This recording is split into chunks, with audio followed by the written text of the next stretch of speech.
سورہ والنجم آیت نمبر 31 سے شروع کریں گے.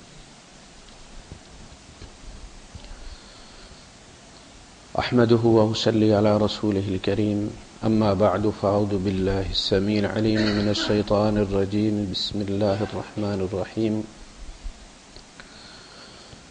ولله ما في السماوات وما في الأرض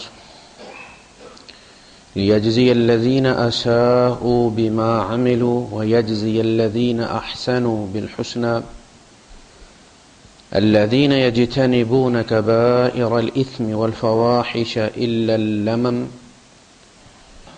إن ربك واسع المغفرة هو أعلم بكم إذ أنشأكم من الأرض وإذ أنتم أجنة في بطون أمهاتكم فلا تزكوا أنفسكم هو أعلم بمن اتقى صدق الله العظيم. رب اشرح لي صدري ويسر لي أمري واحلل عقدة من لساني يفقهوا قولي آمین یا رب العالمین. پچھلے درس میں نے اسی لیے آیت نمبر 30 پہ روک لیا تھا درس کہ یہ مضامین جو آگے آ رہے ہیں یہ تفصیل طلب ہیں کافی. پہلی بات یہ کہ جب ہم کسی سے کسی نفع کی امید رکھتے ہیں تو اس کو کائنات میں اللہ کا شریک بنا دیتے. اس کے ہاتھ میں کچھ ہوگا تو ہمیں نفع دے گا. یا جب ہم کسی سے اس وجہ سے ڈرتے ہیں کہ وہ ہمارا نقصان کر دے گا تو ہم کائنات میں اس کے تصرف اور اس کی مرضی پر ایمان لے آتے ہیں کہ وہ جب چاہے گا تو ہمیں نقصان دے لے گا. یہ کوئی معمولی چیز نہیں ہے. یہ بظاہر یہ چھوٹی سی بات لگتی ہے کہ آپ کسی سے امید رکھیں اور کسی سے نقصان کا ڈر رکھیں. کہا گیا کہ الہ وہ ہے جس سے تجھے نفع کی امید ہو اور الہ وہ ہے جس سے تجھے نقصان کا ڈر ہو. آپ دیکھیں نا کہ جا رہے ہیں آپ, ہمارے یہاں جو ایک رویہ ہے کہ آپ گاڑی میں جا رہے ہیں, بس میں جا رہے ہیں, ویگن میں جا رہے ہیں تو آگے سڑکوں کے کنارے مزار ہوتے ہیں چونکہ وہ لوگ گاڑی سے پھینکتے ہیں. ہمارے یہاں سڑک اگر رخ تبدیل کر لیتے تو جھنڈے اٹھا کے قریب لے جاتے ہیں. تو وہ گاڑی والا جو گانا لگا کے پیچھے سے آ رہا ہے وہ جو ہی وہ مزار دیکھتا ہے تو گانا بند کر دیتا. اس سے تھوڑے آگے جامع مسجد ہے, نماز ہو رہی ہے, باہر جمعے کی آواز, گانا بند نہیں کرے گا. خدا سے نہیں ڈرے گا لیکن بابے کے ری ایکشن سے ڈرے گا کہ یہ بزرگ اگر چاہے گا تو ایکسیڈنٹ کروا دے گا گاڑی کا, اگر ناراض ہو گیا تو. یہ بات بہت معمولی ہے لیکن اب یہ دلیل کے طور پر ہے کہ ایمان تمہارا کس پر تھا, کس سے ڈرتے تھے تم اور کس سے امید رکھتے تھے تم. للہ ما فی السماوات و ما فی الارض, زمین و آسمان میں جو کچھ ہے وہ تو اللہ کا ہے. یعنی تمہارے پاس جس کے تمہیں جانے کا ڈر ہے کہ فلاں ناراض ہو جائے گا تو چھین لے گا میرا رزق, وہ تو اس کا ہے ہی نہیں, وہ تو رب کا ہے. اور جسے تمہیں امید ہے کہ یہ خوش ہو جائے گا تو دے گا, کہا وہ دے ہی نہیں سکتا اس لیے کوئی چیز ہی کسی اور کی, وہ تو اللہ کی ہے. ہم قرآن میں پڑھتے ہیں ہر 2 4 10 رکوع کے بعد آ جاتا ہے للہ ما فی السماوات و ما فی الارض للہ من فی السماوات و ما. ہم ترجمہ بھی پڑھتے ہیں لیکن ہمیں پتہ نہیں اس کا مطلب کیا ہے. جب ہم ان چیزوں کو اللہ کے تصرف میں مان لیتے ہیں, اللہ کی چیز مان لیتے ہیں, یعنی ایسا نہیں کہ چیز اللہ کی اور کسی اور نے قبضہ کر لیا اور اللہ مجبور ہے. وہ فی الواقع بھی اللہ کا ہے اور استحقاق بھی اللہ کا ہے اور قبضے میں بھی اللہ. یہ 3 چیزیں ہیں. ایک تو یہ چیز کہ وہ قضاءً اس کی ہے بھی ہے یا نہیں, یہ پہلا فیصلہ کرنا ہے. اللہ کہتا ہے الا لہ الخلق والامر, پیدا اس نے کیا, آٹومیٹکلی ملکیت اس کی. یہ پہلی دلیل ہے اللہ کی طرف سے کہ اس کائنات کا ایک ذرہ, وہ ایٹم جو تمہیں نظر بھی نہیں آتا, وہ میں نے پیدا کیا, وہ میرا ہے. اور میرا اس لیے، میں نے خریدا نہیں کسی سے، لیز پر نہیں لی، میں نے تخلیق کیا اس کو. الا لہ الخلق والامر، تو جس کی تخلیق ہے حکم اس کا چلے گا. میں جس کو چاہوں گا دوں گا، میں جس سے چاہوں گا لے لوں گا. دوسری بات یہ کہ وہ اس کے قبضے میں ہے، یعنی حق بھی اسی کا بنتا ہے اور وہ چیز ہے بھی اسی کے پاس. ایک تو تھا نا زمین میری ہے، کسی اور نے دبائی ہوئی ہے اور میں چھڑا نہیں سکتا، کاغذوں میں میری ہے لیکن ڈی جیورے میری ہے، ڈی فیکٹو کسی اور کے قبضے میں. وہی فصل اگا رہا ہے، وہی کھا رہا ہے اور میں بے بسی کی تصویر بنا ہوا دیکھ رہا ہوں. ایسا بھی نہیں ہے کہ بندے اللہ نے پیدا کیا اور دوسروں نے قبضہ کر لیا ان پر. جن سے جا کے تم مانگتے ہو ان کو بھی اللہ نے مار دیے. کہاں گئے وہ؟ کہاں گئی ان کی جائیداد؟ تم نے جنازہ پڑھ کے ان کو دفنایا. تمہاری طرح مجبور و بے قصد، جب تک رب نے چاہا زندہ رہے، جب نے چاہا تو مار دیے. یا تو وہ کہتے ہم نہیں مرتے بھائی. تو اللہ نے بنائی ہے،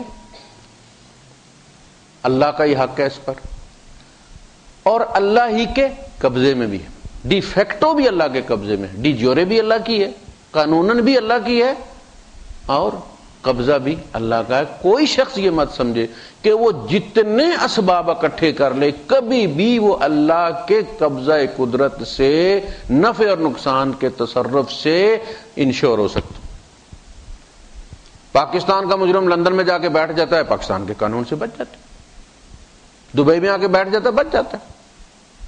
یہ دنیاوی قانون میں ممکن ہے، اللہ کا مجرم کہیں نہیں بچ سکتا. وہ بیت اللہ کے پردوں سے لٹکا ہوا ہو تب بھی رب کی دسترس میں ہے، وہ ملکہ برطانیہ کے پلنگ کے نیچے چھپا ہوا تو بھی وہ اللہ کے قبضے میں، اس سے بھاگ کر کوئی نہیں جا سکتا. تو یہ بات، اس بات پر جب آپ ایمان بنا لیں گے نا تو بہت ساری مصیبتوں سے بچ جائیں گے آپ. للہ ما فی السماوات و ما فی الارض لیجزی الذین اساءوا بما عملوا، تاکہ اللہ، یعنی بات اس لیے تمہیں اللہ بتا رہا ہے اور یہ سب اللہ کے قبضہ قدرت میں اس لیے ہے تاکہ بروں کو برائی کی سزا دے سکے. یعنی اگر اس کے قبضے میں نہیں ہے تو بس اللہ انصاف کر کے بیٹھ جائے گا. ہمارے ہائی کورٹ نے یا سپریم کورٹ نے کہا چینی اتنے کی بیچو، انہوں نے نہیں بیچی، چھپا لے، کیا کر لیا اس. اللہ کے معاملے میں ایسا ممکن نہیں. اللہ جب ایکشن میں آتا ہے تو پھر جو چیز تم نے اپنے دفاع کے لیے اکٹھی کی ہے نا وہ اللہ کی ہے، وہ پہلے اللہ کی ہے. تم نے اپنی حفاظت کے لیے جو گارڈ رکھا ہے وہ پہلے اللہ کا حکم مانے گا پھر تمہارا مانے گا. اندرا گاندھی کو کس نے مارا؟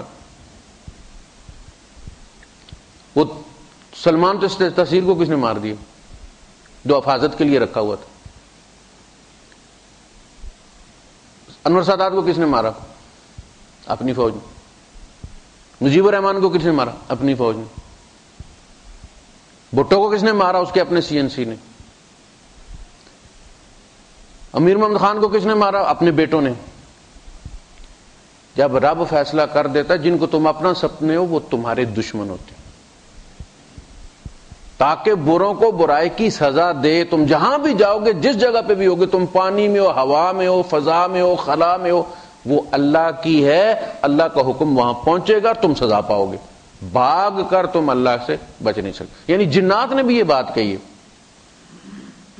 کہ جب ہمیں یہ پتہ چلا کہ ہم کہیں بھی اللہ سے بھاگ کر اس کی سزا سے بچ نہیں سکتے تو ہم نے سر تسلیم خم کر دی. سورہ جن پڑھے نا تو کہتے ہیں کہ جب ہمیں یہ پتہ چلا کہ اللہ سے بھاگ کر کہیں بھی پناہ نہیں ہے، انا آمنا بربنا، پھر تو ہم ایمان لے آئے. جب سب ہر جگہ بادشاہی اس کی ہے تو مانے بغیر چارہ نہیں.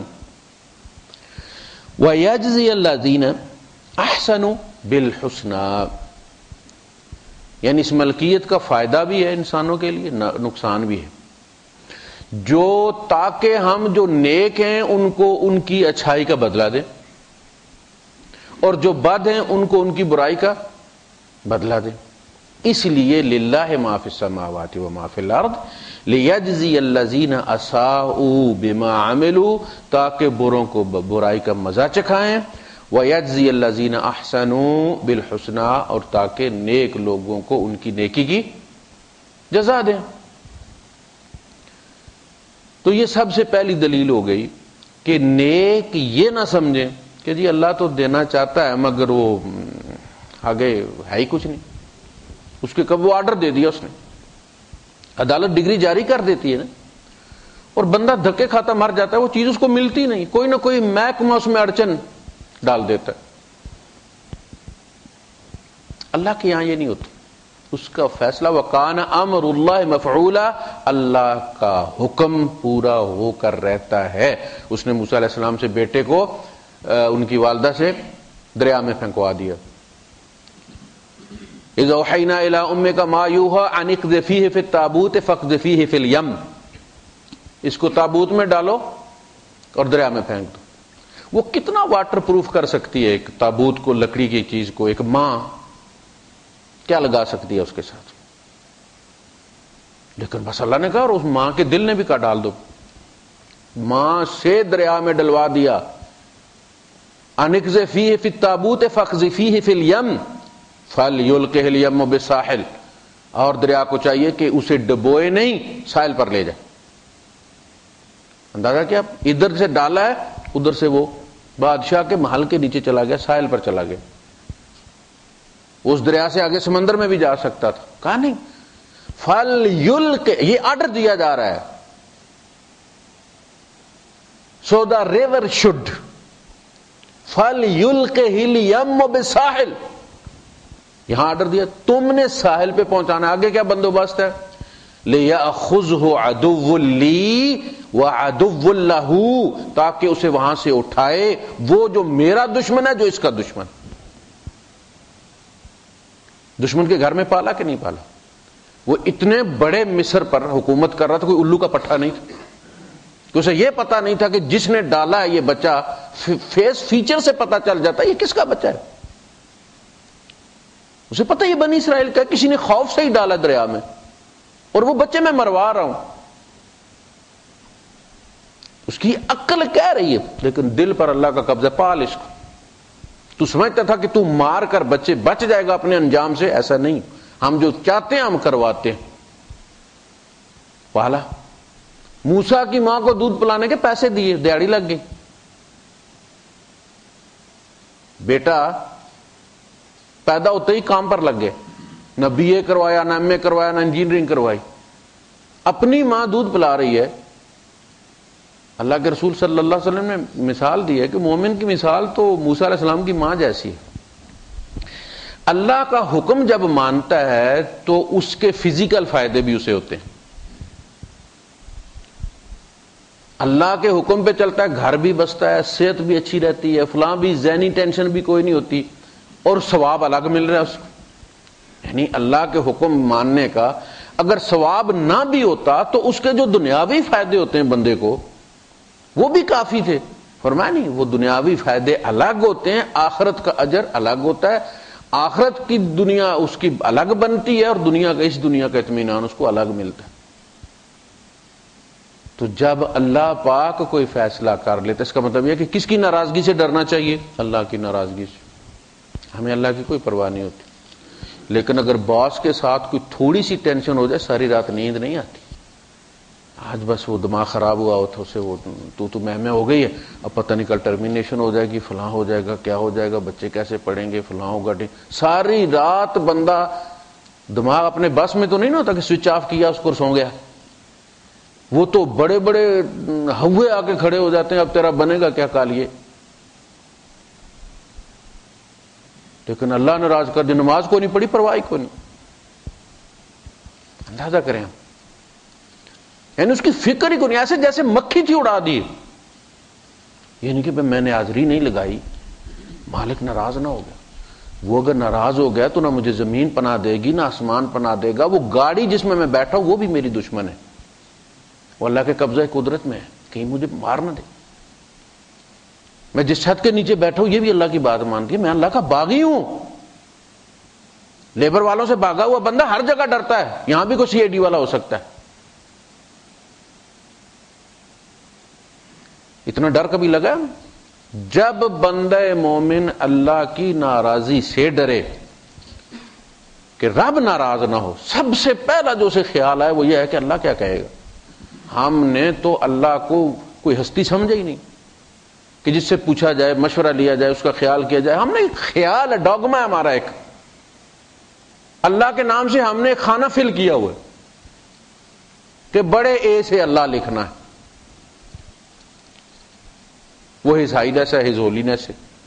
باقی حکم ماننے والی بات ہے وہ ہم اپنی تدبیر خود کریں گے. اللہ کو مارکیٹ کا کیا پتہ کہ کیسے جھوٹ فراڈ سے چلتی ہے مارکیٹ. وہ تو بیٹھا ہوا اپنے عرش پر، سبحان اللہ الحمدللہ چاروں طرف ہو رہی ہے، ہمیں یہاں 100 جھوٹ چکاڑ بولنے پڑتے ہیں تو مارکیٹ چلتی ہے، روزی کمائی جاتی ہے. ہم یہ سمجھتے ہیں. اس طرح اللہ کو اگنور کر کے جو ہم کمائی کرتے ہیں اس کی برکت کوئی نہیں ہوتی. آپ دیکھتے ہیں اولادیں، بیویاں نافرمان ہو گئی، سونے کا لقمہ کھلا رہے ہیں ہم، لیکن بس ذرا سی ہوتی ہے تو اسے پتہ چلتا کہ ہم نے ساری زندگی ان کو تندور میں رکھا. اولاد آپ 18 گھنٹے کام کرتے، کہاں کہاں سے مانگ کے ان کی ضرورتیں پوری کرتے، وہ دشمن سمجھتی ہے آپ کو. اس میں بڑے ظالم جابر ہیں ہمارے ماں باپ، ان کو گلے ہی رہتے کہ ہمارے حقوق نہیں پورے کر رہے. فلاں تو اپنے باپ بیٹے کو یہ لے کے دے رہا، ہمارا بیٹا جو باپ جو ہے وہ ہمیں نہیں دے گا.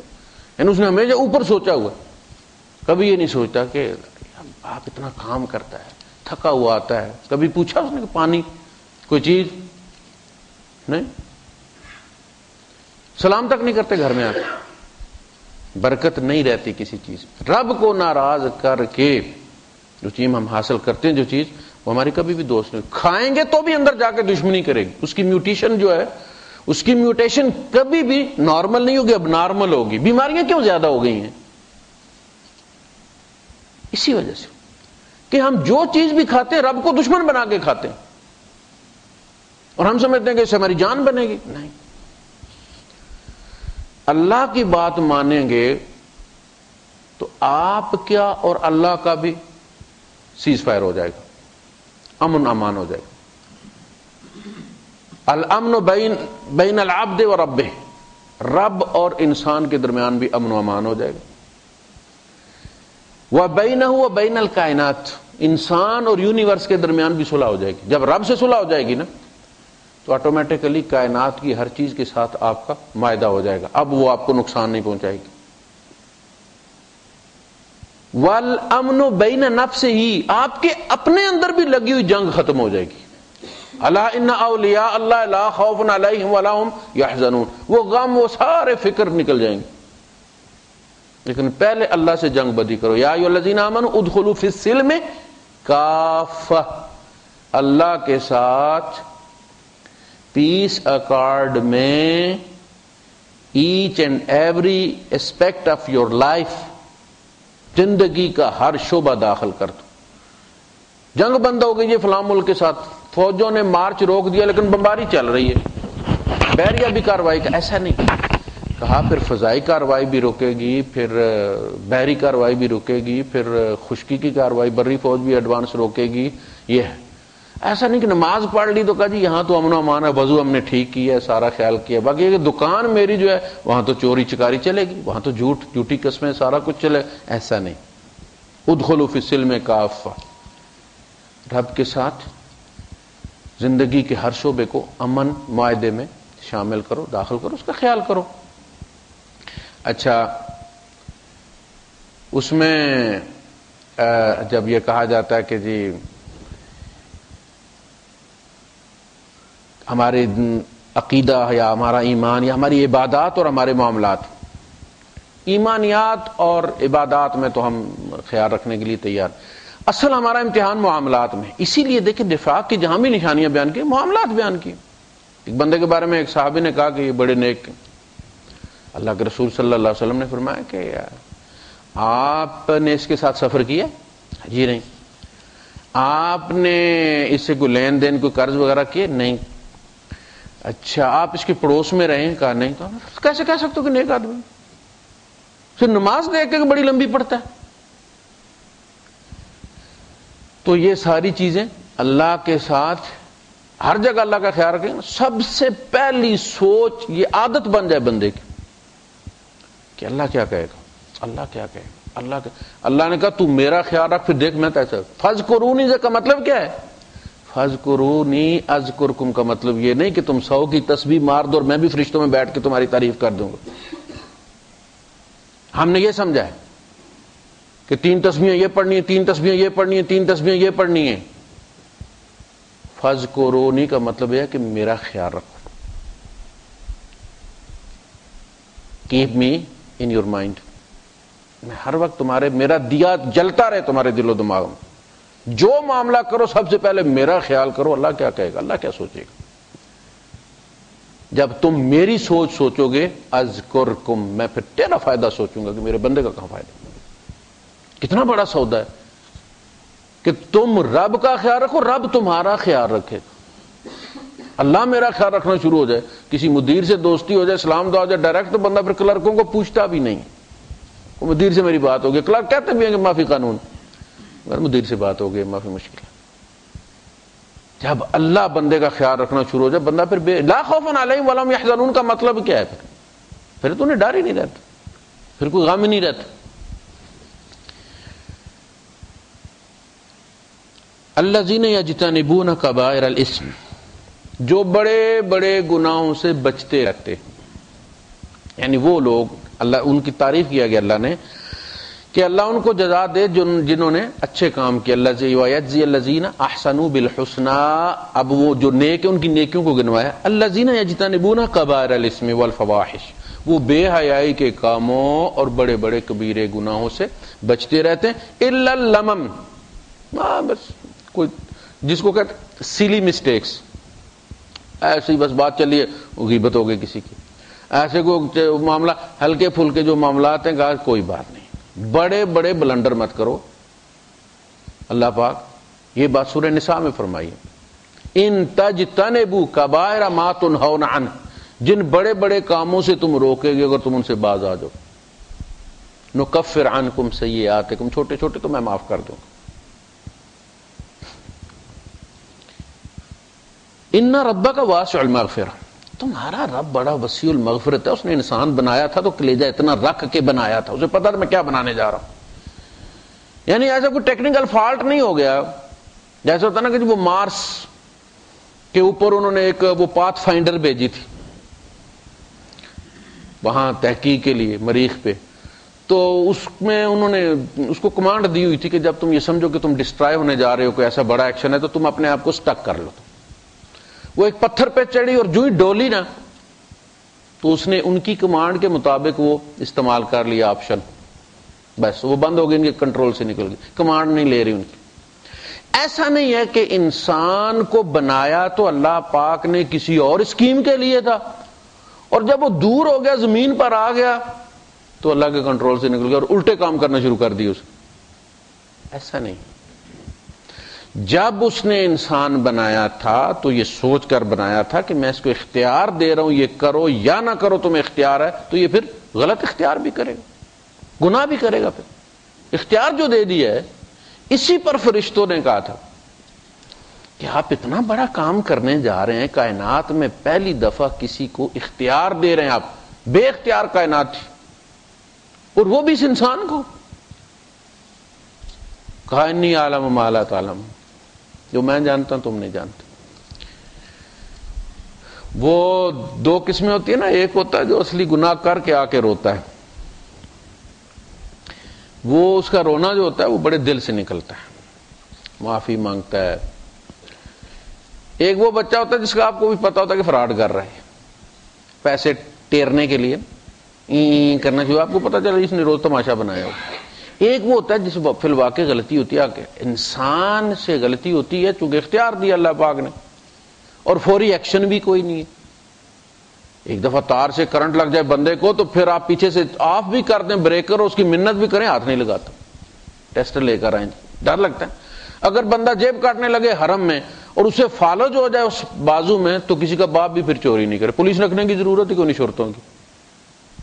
لیکن کوئی ایکشن بھی نہیں، وہ استعمال کرتا ہے آپشن اور کر رہے۔ تو اللہ پاک بڑا واسع المغفرہ ہے، وہ انتظار کرتا ہے کہ اس نے غلطی تو کر لی ہے، پلٹ کر آئے گا۔ پھر جب وہ آتا ہے، پلٹتا ہے، روتا ہے، توبہ کرتا ہے، معافی مانگتا ہے، پھر اللہ فرشتوں کو کہتا ہے یہ اس کے لیے میں نے کیے تھے، مجھے اصلی والا چاہیے تھا جو روئے میرے آگے، تسبیح والا رونا نہیں۔ وہ جو مسلم شریف کی حدیث ہے نا کہ لو لم تذنبوا، اگر تم گناہ نہ کرو تو اللہ تمہیں لے جائے، پھر وہ لے کر آئے جن سے گناہ ہوں اور وہ توبہ کریں اور اللہ انہیں معاف کرے۔ وہ کیا ہے؟ وہ یہی ہے کہ اگر تم یہ سمجھتے ہو کہ تمہیں جبرائیل بنانے چلا تھا اللہ پاک اور تم غلطی سے دوسری مخلوق بن گئے، تو ایسا نہیں، اس نے اختیار دیا تھا تو یہ پہلے مارجن رکھا تھا کہ 1000 میں سے 999 جو ہے وہ اس کو مس یوز کریں گے اور ایک آدھی ٹھیک کرے گا، اس کے باوجود اس نے یہ آپشن لے لیا۔ ٹھیک، کم از کم جو ایک آئے گا وہ تو جینین ہوگا نا، اصلی والا ہوگا، توبہ کرنے والا، اصلی والا سبحان اللہ، اصلی والا الحمدللہ۔ ان ربک ہوا واسع المغفرت، تیرا رب بڑا وسیع المغفرت، کوئی کسی کا اتنا انتظار نہیں کرتا جتنا اللہ اپنے بندے کا کرتا۔ ما لم یغرغر، جب تک اس کے منہ سے غرغرے کی آواز نہ نکلے تب تک وہ دروازہ کھول کے بیٹھا رہتا، جب موت کا فرشتہ نظر آتا تو پھر معاملات ختم کر دیے جاتے۔ آگے فرمایا ہوا اعلم بکم اذ انشأکم من الارض، وہ تم سے اس وقت بھی واقف تھا کہ وہ کیا بنانے جا رہا ہے۔ وہ مسٹر گڈ ایئر تھے نا جنہوں نے وہ ٹائر کی ربر دریافت کی ہے، مصنوعی بنائی تھی انہوں نے، ان کے نام پر گڈ ایئر کمپنی ہے ٹائروں کی۔ یہ تجربے کرتے رہتے تھے، اور یہ جتنے بھی سائنسدان ہیں یہ بڑے نالائق ہوتے تھے، یہ اسکول سے نکالے ہوئے ہوتے تھے، وہ مارکونی ہو یا وہ اسکول سے نکالے، ان کو پڑھنے کی طرف ان کی توجہ نہیں تھی، وہ ڈرائنگ بناتے رہتے تھے۔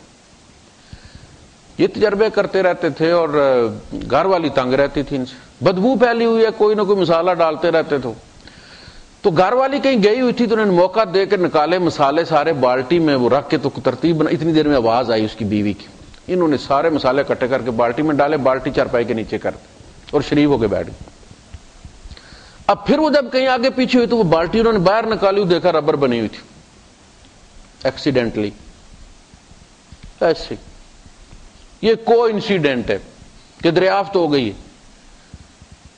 ایسا نہیں ہوا کہ اللہ پاک ہمیں بنانے تو کچھ اور لگا تھا اور غلطی سے ہم جیسے گناہگار پیدا ہو گئے۔ ہوا اعلم بکم اذ انشاکم من الارض، جب وہ زمین سے تمہیں اٹھانے لگا تھا تو اسے پتا تھا کہ میں وہ اٹھا رہا ہوں جو گناہ بھی کرے گا۔ وَإِذْ أَنْتُمْ أَجِنَّةٌ فِي بُطُونِ أُمَّهَاتِكُمْ، اچھا اس وقت اگر غلطی ہو گئی، کوئی پلیکھا لگ گیا تو بندہ کہتا ہے کہ اب یہی روک دوں میں اس کو۔ جب آپ کو اپنی غلطی کا پتہ چل گیا تو آپ روک دیتے ہیں اس کو، غلط بندہ کہ سوئچ آف کر دیا، کہا نہیں۔ جب تم ماں کی رحم میں جنین تھے تو بھی اسے پتا تھا کہ وہ جو آدم کی مٹی میں رکھا تھا وہ اب اس کی شروع ہونے والی ہے پروڈکشن، وہ اس وقت بھی روک سکتا تھا کہ وہاں چلو گناہگار مٹی میں شامل ہو گیا، یہاں اس کو میں بننے نہ دوں۔ ہوتا ہے نا کہ آپ نے وہاں کمانڈ دے دی اور پھر جٹ پرنٹر کو آف کر دیا، آپ نے جا کے غلط کمانڈ چلی گئی، کہا میں نے اس وقت بھی تمہیں بننے دیے، میں نے دیکھا یہ آنکھیں نافرمانی کریں گی، میں نے پھر بھی اچھی بنائی، میں نے دیکھا یہ زبان میرے خلاف بولے گی، میں نے پھر بھی بننے دی۔ وَإِذْ أَنْتُمْ أَجِنَّةٌ فِي بُطُونِ أُمَّهَاتِكُمْ فَلَا تُزَكُّوا أَنفُسَكُمْ هُوَ أَعْلَمُ بِمَنِ اتَّقَىٰ، اپنے آپ کو زیادہ پاکیزہ بیان نہ کیا کرو، اسے پتہ ہے کون کتنا تقوی والا ہے۔ یعنی اللہ پاک کو ہوتا ہے نا، والدین بعض دفعہ دھوکہ کھا جاتے ہیں اولاد سے، وہ بعض بچے زیادہ چپلوس ہوتے ہیں، ڈپلومیٹ ہوتے ہیں، وہ ماں باپ کو گھیرے رکھتے ہیں ساری زندگی، اور جو مخلص ہوتا ہے ماں باپ کا اس کو ماں باپ دھتکار کے رکھتے ہیں، اس کو دشمن سمجھتے ہیں۔ اب یہ بیچارہ ڈرتا رہتا ہے بھائی میں خدمت بھی کرتا ہوں، مجھے بددعائیں بھی دیتے ہیں، یہ بددعائیں لگتے ہی نہیں ہیں۔ اللہ پاک نے فرمایا کہ اللہ تمہارے جانوں کے اندر جو کچھ ہے اس کو جانتا ہے، ان تکونوا صالحین فانہ کان للأوابین غفورا، اگر تم مخلص ہو، انہیں غلط فہمی لگ گئی ہے تو بے فکر رہو، کوئی مسئلہ نہیں، ان کے اوپر ایک ہستی اور بیٹھی ہوئی ہے۔ اللہ کے ساتھ ایسا نہیں ہو سکتا، کہ کوئی بندہ چاپلوسی کر کے اللہ کو دھوکہ دے اور اللہ کا مخلص بندہ جو ہے وہ حیران و پریشان ہو کہ بھائی رے لو بھائی میرے ساتھ تو زیادتی ہوگی. نہیں، ہوا اعلم بمن اتقى، اسے پتہ کون کتنا تقوی والا ہے. اس کا ایک مطلب یہ بھی نکلتا ہے کہ جی میں نے یہ سمجھا کہ میں اگر انسانوں میں رہوں گا تو غلطی ہوگی، ظاہر ہے لوگوں میں رہوں گا تو اس میں مارا ماری بھی ہو جا سکتی ہے، بد کلامی بھی ہو سکتی ہے، تو میں جنگل میں ہی چلا جاؤں، اللہ اللہ کروں گا اور کام ہی کوئی نہیں.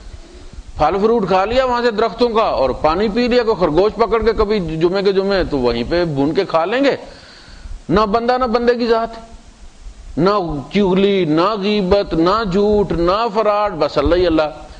کہا اگر سارے بندے جنگل میں چلے جائیں گے تو یہ تو اللہ کی سکیم کے خلاف بغاوت ہو گئی، اللہ کی سکیم کے خلاف بغاوت ہو گئی کہ لو بھائی یہ تو ایسے نہیں جیسے والدین بچے کو اسکول چھوڑ کے اور بچہ بستہ پھینک کے جناب والی کھڑکی سے خود بھاگ جائے، نہ پرچہ دوں گا نہ فیل ہوں گا. ایسا نہیں، معاشرے میں رہو، انسانوں کے کام آؤ، انسانوں میں رہو. تمہیں کس کام کے لیے بھیجا ہے، خیر کو پروموٹ کرو، برائی کا رستہ روکو. اس دوران اگر تم بھی گناہگار ہو جاتے ہو تو فکر مت کرو، تمہارے رب نے رات دن لانڈری کھولی ہوئی ہے صاف کرنے والے. لیکن فائر بریگیڈ والوں کو بھیجا جائے، آگ لگی ہوئی ہے بھائی شہر میں آگ بجھانے، اب وہ یونیفارم کا خیال کر کے کیفٹیریا میں چائے پیتے رہے. یار یہ تو اگر پائپ نکالے اور وہ آگ بجائی تو یہ کپڑے یونیفارم سارا کچھ برباد ہو جائے گا. بھائی تم کام کرو جس کام سے بھیجے گا، یونیفارم کے لیے تمہاری فری میں لانڈری نہیں لگی ہوئی، تمہیں مل جاتی ہے نا دھو کے. اسی طرح کا کہ تمہارا رب پیسے لیتا معاف کرنے کے.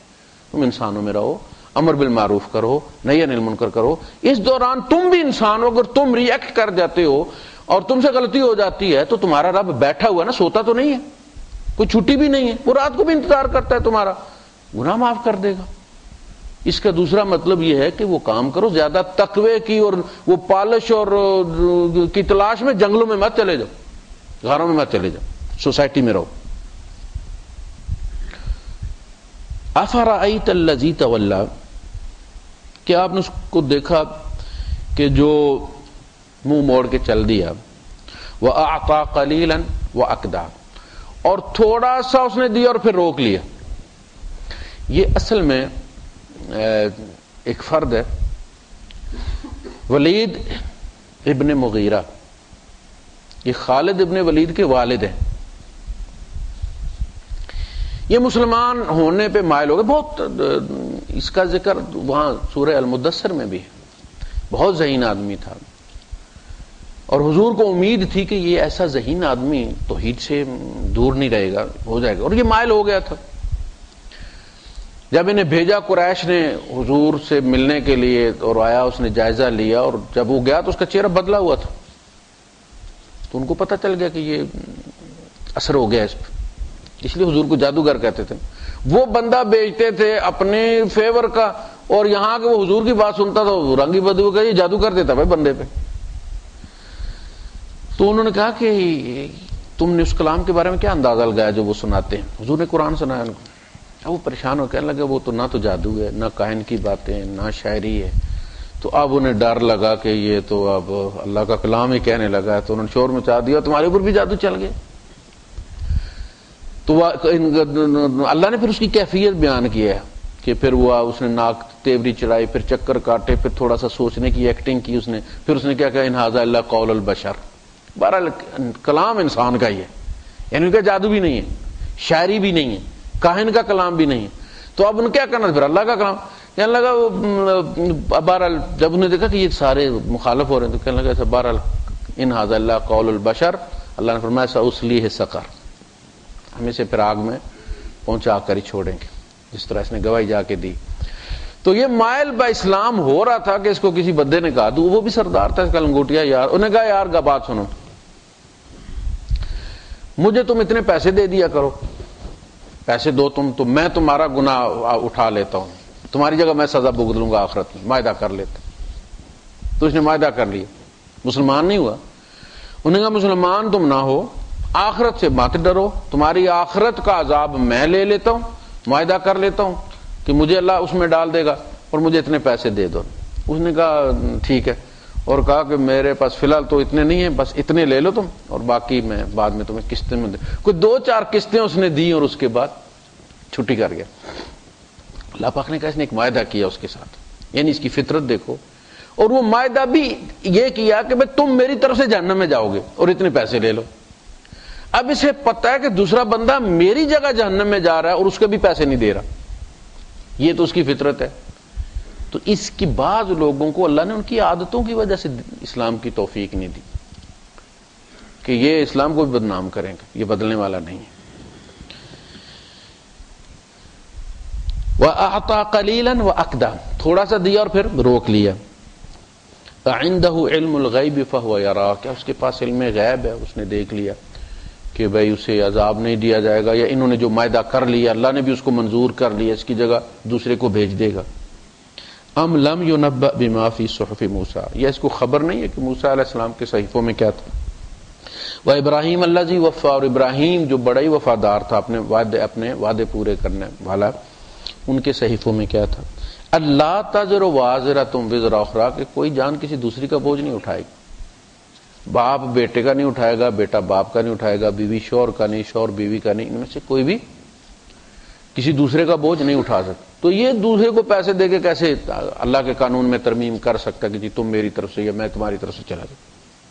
وَأَن لَيْسَ لِلْإِنسَانِ إِلَّا مَا سَعَىٰ، اور یہ کہ انسان کے لیے اس کے سوا کچھ نہیں جس کی اس نے سعی کی. اب یہاں سعی سے مراد اصل میں ایمان ہے. جب بندہ مسلمان ہو جاتا ہے، یہ تو چونکہ ان کا کفر اور ایمان کی بات ہو رہی تھی نا، اس کے پس منظر میں جب کوئی بندہ مسلمان ہو جاتا ہے تو پھر اس کی طرف سے دوسرا بندہ حج بھی کر سکتا ہے، اس کی طرف سے عمرہ بھی کر سکتا ہے، اس کی طرف سے صدقہ بھی کر سکتا ہے. یہ اسی طرح جس طرح اپنی کمائی میں سے آپ کرتے ہیں، اسی طرح اپنی بدنی عبادت میں سے بھی آپ کسی کے لیے کر سکتے ہیں. البتہ اگر وہ غیر مومن ایمان نہیں لایا تو پھر کوئی چیز کسی کی طرف سے کی اس کے کام نہیں آئے گی. سب سے پہلی چیز یہ کہ اس کا اپنا ایمان ہو، اس کے بعد ایک مومن دوسرے مومن کے حق میں جو کرتا ہے وہ پھر اللہ پاک قبول، چونکہ وہ دعا کرتا ہے کہ یہ اللہ پاک فلاں کی طرف سے قبول کیا جائے، جیسا کہ حضور نے خاتون کو بھی اور ایک بندے کو بھی کہا کہ اپنی والدہ کی طرف سے حج کرنے کے لیے، والد کی طرف سے حج کرنے کے لیے. اس طرح کہا کہ میں اپنے والدہ کے لیے کوئی کام کرنا چاہتا ہوں، کہا زندہ ہوتی اس کی طرف سے کنواں بنا دو، پھر وہ کنواں بنا دیا گیا. تو یہ چیزیں اس میں شامل ہیں. وَأَنَّ سَعْيَهُ سَوْفَ يُرَىٰ، اور اس کی جو صحیح کی ہوئی ہے وہ صحیح جلد دیکھی جائے گی. یعنی یہ مت سمجھو کہ عمل جو کیے جا رہے ہیں وہ بس پڑے ہوئے، کوئی پوچھنے والا نہیں، دیکھنے والا نہیں. ایسا نہیں ہوتا. جب ہم یہاں شروع میں جب کمپیوٹر نہیں ہوتا تھا تو پاسپورٹ ویزے کے لیے دیتے تھے، وہ پاسپورٹ انہوں نے ٹیبل کے نیچے رکھا ہوتا تھا، ٹیبل ٹیڑھی اوپر نیچے، تو دیکھا کوئی چیز نہیں، پاسپورٹ پکڑا ایک اور اس کے نیچے ڈال دی. اب 2 مہینے ہو گئے، 4 مہینے ہو، پاسپورٹ نہیں، ویزا لگ گیا. دیکھ دیکھ کے ڈھونڈ کے کہتے دیکھا تو ٹیبل کے نیچے رکھا ہوا، ٹانگ کے نیچے. اللہ کے یہاں اعمال اس طرح نہیں ہوتے.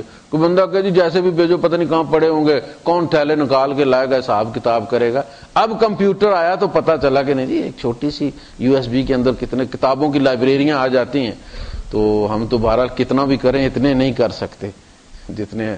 تو اب پتہ چلا کہ اللہ کے یہاں کوئی دیر نہیں، جسٹ 1 کلک اوے، ایسے کرنا ہے اور تمہارا آ جائے گا، ایسے انگوٹھا رکھنا اور پورا ڈیٹا تمہارا آ جائے گا. یہ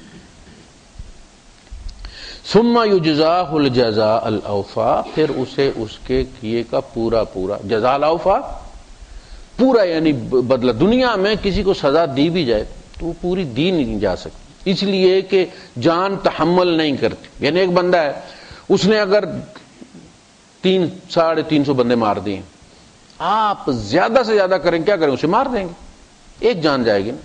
تو اس نے تو 350 مارے ہوں، 3000 مارے ہوں، ہٹلر نے کتنے مارے ہوں.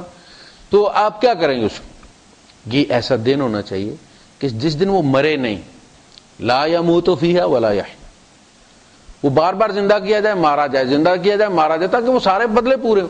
اور وہ جس نے ایک بندہ سو مارا ہے، اس ایک بندے کی پشت میں سے قیامت تک اس نے کتنے بندے مارے؟ وہ ایک بندہ نہیں. ہمارے وہ دادا اور ان کی بہن 2 بندے آئے تھے اس گاؤں میں کشمیر سے ہجرت کر کے، 2 بہن بھائی، اور آج آدھا گاؤں بھرا ہوا ہے. ایک ایک کے 13 بچے ہیں آگے، 3 4 شادیاں کی ہوئی ہیں انہوں نے، وہ صرف 2 بہن بھائی تھے۔ یہ جو 300 400 500 1000 10,000 مار دیتے ہیں یہ لوگ، یہ صرف 10,000 نہیں ہے، یہ 10 لاکھ اور 10 کروڑ بھی ہو سکتے ہیں، آگے پتہ نہیں کتنی نسلیں ان سے چلنی تھی۔ وہ سب اس کے کھاتے میں ڈالے جائیں گے، پھر ہوگا جزاء الاوفا، پورا بدلہ۔ دنیا میں پورا بدلہ نہیں ہے۔ ایک قاتل ہے، اس کے 5 10 بچے ہیں، اس نے ایک ایسے بندے کو مار دیا جس کی ابھی منگنی ہوئی تھی، آپ اس قاتل کو مار بھی دیں گے تو اس کی نسل چل رہی ہے، 8 10 بچے ہیں، اس کا کیا گیا ہے، وہ تو ویسے بھی مرنے والا تھا۔ وہ جو اس نے مار دیا جس کی اس نے آگے شادی بھی نہیں ہونے دی، بدلہ برابر ہے؟ آپ اسے مار بھی دیں ان دونوں کا برابر ہے؟ نہیں، یہ تو پاؤنڈ اور روپے والا حساب ہو گیا۔ قیامت کے دن اس جزا کا تعین کیا جائے گا، جلدی بھی کوئی نہیں ہوگی، وسائل بھی سارے موجود ہوں گے، اور جو اس میں شریک ہوگا، کچھ ایسے بھی لوگ ہوتے ہیں نا اس کو تیار کرتے ہیں اس کام کے لیے، وہ بھی وہیں پر موجود ہوں گے۔ ثم یجزاہ الجزاء الاوفی وآخر دعوانا الحمدللہ رب العالمین۔